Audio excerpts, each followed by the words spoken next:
Black Myth Wukong is the proof that returning to monkey is how the video game landscape heals itself by going back to a simpler time when people focused on the gameplay and story as an escape from reality. This game gives me the neuron activation, the latent primal instincts in our collective DNA, to a time when our primitive ancestors gathered food and swung through the trees, and it was all for this very moment, for us to become the Monkey King. Everyone and their uncle's turtle. Monkey. Reviewing the game might think of Dragon Ball Z and Goku whenever they see Wukong flying on a cloud, but I grew up with the OG live-action Journey to the West adaptation, with CGI horrors beyond my young imagination that ran on TV. A good part of this video is for everyone who didn't grow up with Wukong, because this game is a sequel to Journey to the West, which many series including Dragon Ball are in fact based off of. But sadly, Black Myth doesn't give you much in the way of catching you up with this part of the story, so all you get is my doodles doing silly stuff on screen as I try to catch you up to speed with it as quickly as I can. Our story begins as Sun Wukong, we'll shorten it to Wukong for simplicity, is born from a rock on top of the Flower Fruit Mountain. He becomes the leader of the monkey population, and life is good until one of his friends grew too old and his HP dips to 0. Furious at nature, he searches for immortality to prevent this from happening again. Learns martial arts, immortality, and the ability to transform into 72 creatures from his immortal master. Traveling to the Dragon Palace, he extorts the Dragon King for some new clothes and a staff that grows and shrinks in size that he sticks inside his ear. For his shakedown of the Dragon Emperor, he's almost sent to hell, but he removes his name from the Book of Life and Death, so he becomes even more immortal. Immortal squared. Seeing that he's growing stronger and threatens the heavens, the Jade Emperor of the Celestial Court gives him a job in the stables, which is in fact the lowest ranking position, as a joke. Not wanting to climb the corporate ladder, Wukong is definitely not amused, so he sets the horses free and goes back home to Flower Fruit Mountain on strike. The Jade Emperor is of course very annoyed that his horses have all run into the sunset, but his advisor tells him to bring him back to guard the Heavenly Peach Garden. Wukong is satisfied for a while as the protector of the Heavenly Peach Garden, until he finds out that the peaches from the garden he was protecting were being delivered to a godly banquet that he was not invited to, despite the fact he was working for them. So of course, he crashes the party, eats one of the peaches that turned out to be a peach of immortality that makes him 3 times immortal. Literally immortal cubed at this point, I don't know how that works. But he grabs as many peaches as he can, steals the Emperor's booze, and goes home to plan his rebellion against the heavens. The Jade Emperor has had enough, so he sends his men including Lang-sen, who is equally matched with him.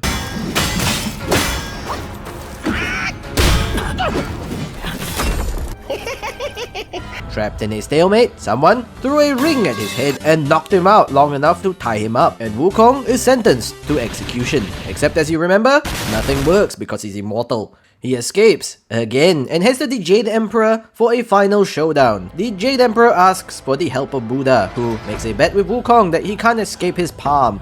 Wukong accepts, and they race to the edge of the universe, only for Wukong to find a set of 5 pillars. He takes a piss on one of the pillars, and guess what? It's actually Buddha's fingers, which drop an entire mountain on Wukong. And it's under this mountain that he spends another 500 years to learn his lesson and become more humble, until he meets a monk, Sanzang, who offers to free him in exchange for his protection on his journey to Buddhahood. And it's on this journey with Sanzang and 2 other disgraced Celestial Court officials, Pixie and Sandy, who end up on the Journey to the West, which now brings us to the Black Myth of Black Myth Wukong, since the original myth ended happily with everyone getting what they wanted in the end. Instead of serving the Celestial Court after achieving Buddhahood, Wukong chooses to live a quiet life with his monkey friends in Flower Fruit Mountain. As you can tell, Heaven had other plans. They naturally do not trust Wukong with this much power, bringing down the full force of Heaven's might as Lang-sen is sent to fight Wukong once more.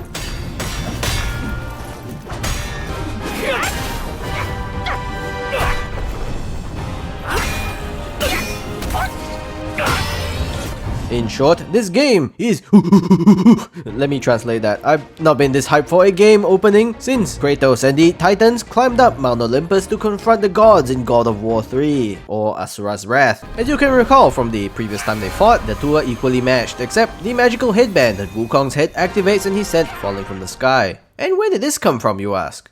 After Wukong slayed a bunch of bandits in front of Sanzang, Sanzang was given the headband by the Goddess of Mercy, who'd obtained it from Buddha. which he can activate by chanting a sutra to squish his head whenever he misbehaves.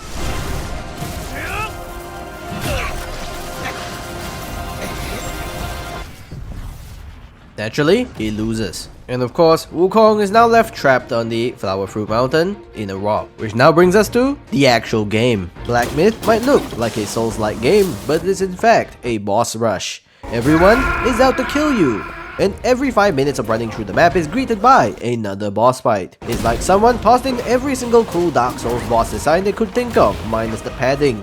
A love letter to everyone who enjoys themselves a good boss fight, and you are the destined one, the successor to the legendary Sun Wukong himself, on a quest to find the 6 treasures of Wukong to restore him from his prison.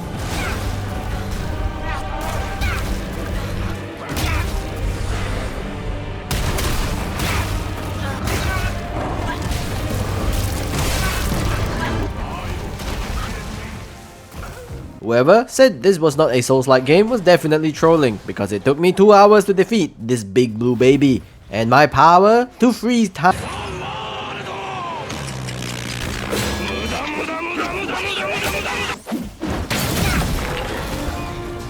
This game has a diverse cast of difficult bosses, from the real final boss, Oh shit! Alright! Poison Snake Man, Actual Snake Man, Bald Man, No, no, no, no, no, no, no! Wait! Wait! Watch out! Damn, boy! He's there! and many more, because I had to rush out the video for the algorithm and the hype. And there's a layer of irony that perhaps we as YouTubers have long since returned to monkey. A perpetual monkey. See monkey do routine in search of clout from whatever is trending. Anyway, my impressions of Black Myth Wukong are as solid as the rock he's trapped in. The combat is beyond satisfying, and it's refreshing to finally see a full game released without DLCs on top of more DLCs on launch. Now the 10 game, more to come if you want to see me return to monkey in further detail. And so, stay safe, stay humble, and this is the Monkey Knight, and we will see you in the next boss fight. It is Wednesday, my dudes.